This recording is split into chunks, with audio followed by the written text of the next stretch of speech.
Bayangkan jika Salsa Erwina benar-benar menjadi menteri di Kabinet Merah Putih era Presiden Prabowo Subianto saat ini. Sosok muda yang selama ini dikenal lantang mengkritik korupsi, berani membongkar kebobrokan birokrasi, dan vokal memperjuangkan keadilan sosial, kini resmi duduk di kursi kekuasaan, memegang jabatan strategis di pemerintahan. Keputusan Prabowo menunjuk Salsa sempat mengejutkan banyak pihak, tapi bagi sebagian besar rakyat, ini adalah harapan baru.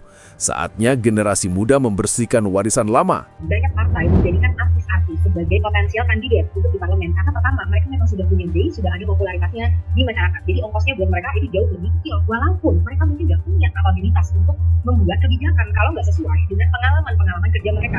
Nggak jelas gitu kontribusinya. Teman-teman ada yang duduk di komisi tentang mineral energi, ada yang duduk di komisi tentang BUMN dan lain sebagainya, yang mereka nggak punya kapabilitas begitu. Masyarakat kita itu pendidikannya dan SDM-nya dan tingkat kemiskinannya masih tinggi. Kenapa adanya guru rendah, fasilitas pendidikan banyak yang belum baik. Akhirnya saat kita masih di survival, kita masih belum bisa bahkan memenuhi kebutuhan dasar, kita jadi nggak bisa untuk kita harus berpikir kritis, melihat konteks dan lain sebagainya, kan hidup kita sedang tidak baik-baik saja. Makanya banyak kebijakan-kebijakan yang sangat pro kapitalis, yang sangat pro ke konglomerat, orang-orang yang kaya di Indonesia, dan tidak pro pada masyarakat, karena mereka merasa tanggung jawab mereka bukan ke masyarakat. Masyarakat hanyalah pion yang digunakan untuk mencapai kepentingan, tapi kepentingan sebenarnya adalah kepentingan partai politik dan kepentingan konglomerat-konglomerat yang sudah mendanai mereka waktu mereka masuk ke parlemen.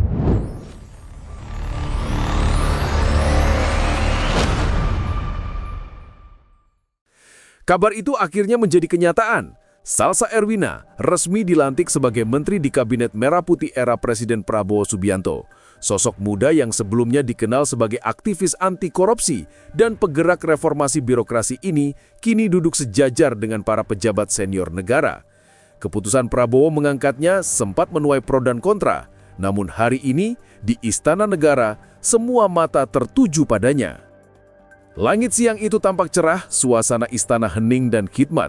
Dari kejauhan, langkah Salsa terdengar tegas memasuki ruang sidang kabinet paripurna. Sorotan kamera mengikuti setiap gerakannya. Inilah momen yang akan tercatat dalam sejarah. Pidato perdana seorang menteri muda yang diyakini bisa mengguncangkan tradisi lama di pemerintahan. Dengan busana nasional berwarna putih dan selendang batik lembut di bahunya, Salsa berdiri di depan podium. Wajahnya tenang tapi matanya menyala penuh keyakinan. Ia membuka pidatonya dengan nada yang tegas tapi penuh semangat. Hari ini bukan soal siapa yang muda atau tua, bukan soal siapa yang lama atau baru. Ini soal keberanian untuk memperbaiki negeri ini tanpa takut pada warisan kekuasaan siapapun. Kalimat pembuka itu langsung membuat ruangan bergemuruh. Sebagian tamu undangan bertepuk tangan. Sementara beberapa menteri lama yang masih bertahan dari era Jokowi tampak saling berpandangan. Mereka tahu ini bukan sekedar sambutan biasa, tapi peringatan keras bahwa pemerintahan Prabowo Gibran benar-benar memasuki babak baru.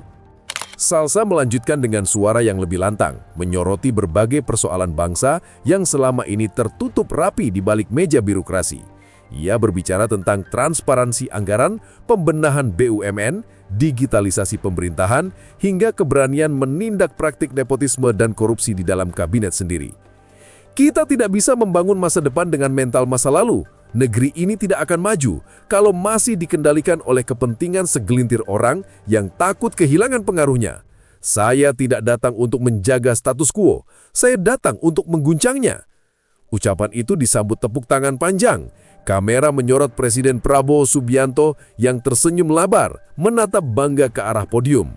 Di sebelahnya, Wakil Presiden Gibran Rakabuming Raka tampak menoleh sambil berbisik pelan ke Prabowo. Lalu keduanya berdiri dan memberikan standing ovation. Pemandangan itu sontak membuat suasana semakin emosional. Para staf kepresidenan ikut berdiri. Tepuk tangan bergemuruh, sementara sebagian menteri senior terlihat menahan ekspresi canggung. Di sudut ruangan, Bahlil Lahadalia dan beberapa menteri peninggalan era Jokowi tampak gelisah. Sorot mata Salsa yang tajam seakan menyiratkan pesan bahwa era mereka mungkin tidak akan lama lagi. Salsa kemudian menutup pidatonya dengan kalimat yang menohok. Saya bukan siapa-siapa tanpa rakyat, tapi saya juga bukan siapa-siapa kalau hanya menjadi boneka kekuasaan. Saya berdiri di sini bukan untuk menjadi simbol, tapi untuk bekerja. Dan saya berjanji, setiap kebijakan yang saya ambil akan berpihak pada rakyat, bukan pada pengusaha, bukan pada partai, bukan pada keluarga politik. Ruangan kembali bergemuruh. Standing ovation kedua mengguncangkan istana.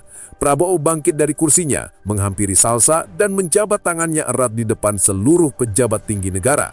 Dalam momen itu, terdengar kalimat pendek yang diucapkan Prabowo dengan suara bergetar tapi mantap. "Kamu benar, negeri ini butuh keberanian seperti itu. Saya tidak salah pilih."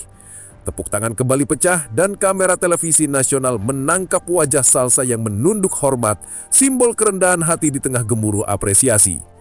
Pidato itu langsung viral di seluruh platform media sosial. Tagar hashtag Salsa Erwina mengguncang istana, menempati posisi teratas trending topik nasional.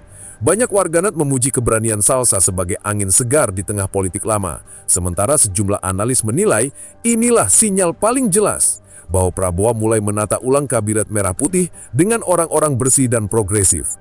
Beberapa menteri lama dikabarkan mulai ketar-ketir, apalagi setelah pidato itu disebut sebagai pembuka gelombang reshuffle jilid 4.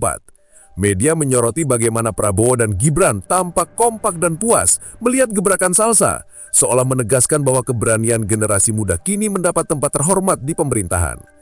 Saat keluar dari ruang sidang, wartawan menyerbu dengan berbagai pertanyaan. Salah satunya menyinggung tentang reaksi menteri lama yang tampak tegang mendengar pidatonya. Dengan senyum tipis, Salsa menjawab tenang. "Kalau mereka merasa tersindir, berarti saya tidak salah bicara."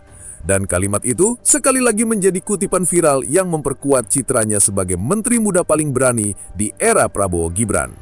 Hari itu, di Istana Presiden, publik menyaksikan bukan sekedar pidato pelantikan, tapi lahirnya simbol keberanian politik generasi baru.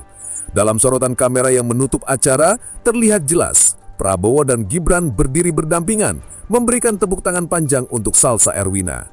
Sebuah momen yang menandai awal babak baru pemerintahan Indonesia. Masa depan kini berpihak pada yang berani.